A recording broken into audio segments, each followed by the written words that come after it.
Welcome back. And now we're going to discuss vLANs with Aruba OS CX switches. We're going to describe vLANs, we're going to describe why you use vLANs, and we're going to discuss how to configure vLANs on Aruba OS CX switch. So first, we have two configurations here. The configuration on the left we see is what you might consider a more traditional configuration. It's two separate switches connected with a firewall routing device. Now, LAN A might be the sales department. LAN B could be our HR department. It's considered a security best practice to segment network traffic. So we might have a network for our users, or we might have networks for certain types of users, depending upon how sensitive the information is that they're working on. We also will have VLANs for things like Internet of Thing devices like security cameras. We might have a voice over IP VLAN. We might have a VLAN for domain controllers or certain types of application servers. We might even break out servers by certain departments if those departments have, again, sensitive information like credit card processing, or if they have personally identifiable information on those servers, we might segment those out and limit access to those servers to just the users or just the applications that need access to those particular servers. We can do that using physical switches and firewall routers. The downside of doing that is that, for example, here in LAN A, our sales department, this might be a 48 port switch. We might have a company policy that says we only buy 48 port switches, and all of our switches are going to be the same, make and model for certain levels of switching, and then maybe we have higher levels of switching that have another make and model, but we standardize on certain types of switches. So here we are, we have a 48 port switch for our sales department. And in our sales department, we only have 10 users. So we're wasting 38 ports on this switch. In our HR department on LAN B, we might only have 5 users. And again, that same 48 port switch. And so here we're wasting 43 ports. And those ports are probably gonna be rather expensive per port. So another option would be to go to a VLAN configuration. We buy a switch, a single switch, and on that switch we assign 10 ports to VLAN 10. That is our sales group. And for those 3 or 4 or 5 HR users, we assign 5 ports to VLAN 20. So now we're using 15 of those 48 ports. So I can create VLAN 30 and put another group of users. Maybe I have a production group, or maybe I have a group of servers that are for this particular department and I want to put them onto VLAN 70. I'm able to utilize more of the resources on those switches and still segment out traffic for each one, which again is a security best practice. When users from computer A communicate on the VLAN, that traffic, that broadcast traffic that may be being created is not going to be seen by computers on VLAN 20. Now, users on VLAN 10 can get to VLAN 20 by going through our routing firewall device, but we are able to control the types of traffic that can travel back and forth. So I can have a policy on my firewall that says if users on VLAN 10 need to access resources on a server in VLAN 20, they can get there and they can do that. I could say if you want to use, for example, the SMB protocol to get from VLAN 10 to VLAN 20, we can do that, but only if they're getting to certain servers. We might have other servers which again have that personally identifiable information on them, and we're not going to allow that traffic from VLAN 10 to go to those servers on VLAN 20. But if they want to get to a server that has the holiday schedule, vacation policies, medical insurance benefits policies, things like that, they can get to those servers. And so we can control that by IP address. And all that's going to be going through our firewall routing device over here and controlling the access to those servers. So you can see VLANs are a good security best practice because we can control what kind of traffic from where can go from certain networks to certain networks, but not have to buy dozens of different devices that are all going to be heavily underutilized. So we can get higher concentrations on the devices we buy by using VLANs and segmenting out that traffic. So here we're going to see how to create a VLAN. Creating VLANs is really simple with the Aruba OS CX operating system. We're going to log into the switch. We're going to SSH into that switch using our PuTTY client, our secure CRT, or your SSH client of choice. Once we've logged into the switch, we're going to go to configuration mode. Once we're in configuration mode, we're going to just type in VLAN space, the number of the VLAN we're trying to create, in this example, 10, and hit enter. That'll bring us into VLAN 10's configuration, but at this point, VLAN 10 is configured. That's it. It's done. Very simple. At this point, I could start assigning ports to that VLAN, but I might want to do something else. I might want to assign this VLAN an IP address, a default gateway. I might need to configure a label for this VLAN. If I want to assign it a label, all I have to do when I'm in the VLAN configuration is just say name, space, and sales, name, space, HR, depending upon what VLAN I'm trying to configure this information for. Once I've done that, I can say exit, I can get out, then I can say VLAN space 20. Now in VLAN 20's configuration, it's already done, it's already created. I don't need to do anything else, but I can now say name space HR. So VLAN 10 is my sales VLAN and VLAN 20 is my HR VLAN.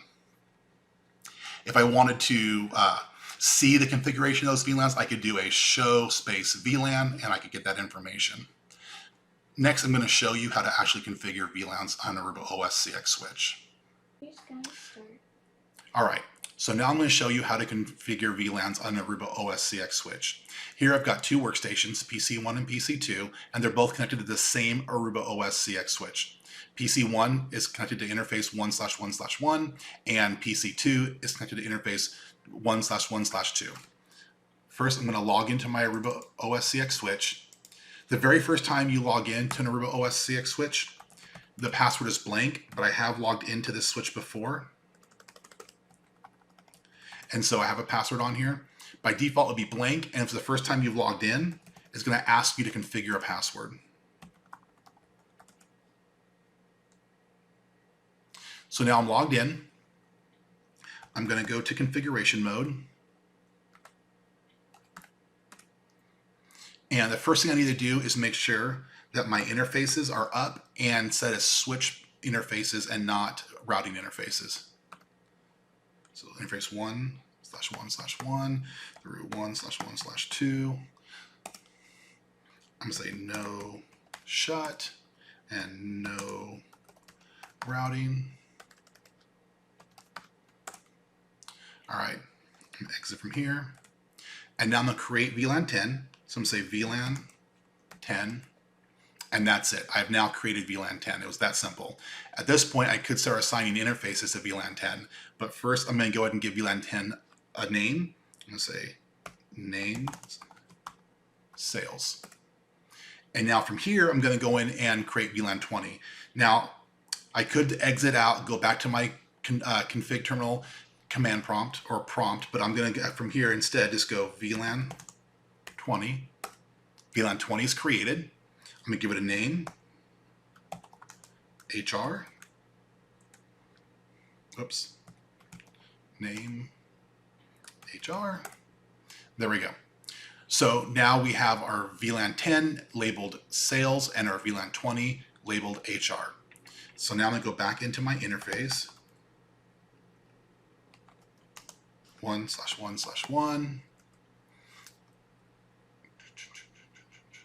And I'm going to assign VLAN access. So it's going to be an access port, not going to be a trunk port. And I'm going to say 10. And now I'm going to go, oops, to interface 2. And I'm going to assign this one to VLAN access 20. If I exit from here, I can do a show run, and I can see I have interface 1 on VLAN 10 and I have interface 2 on VLAN 20.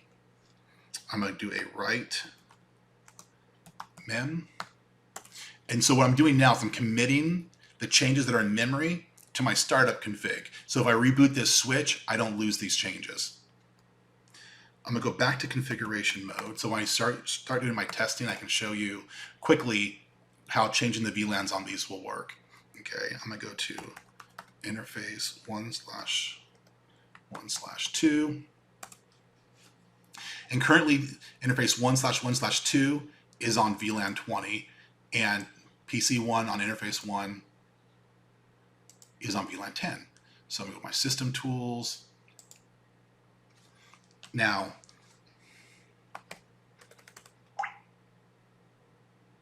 IP adder show. We can see here the interface address is 10.10.10.10, and on 2,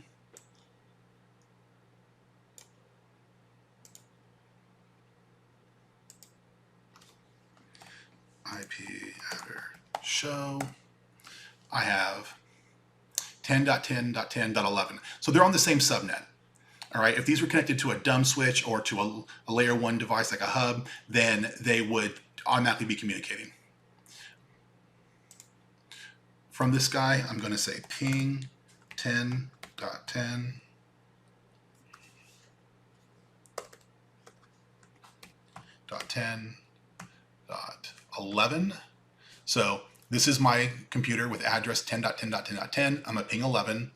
And from 11, I'm going to say 10.10.10.10.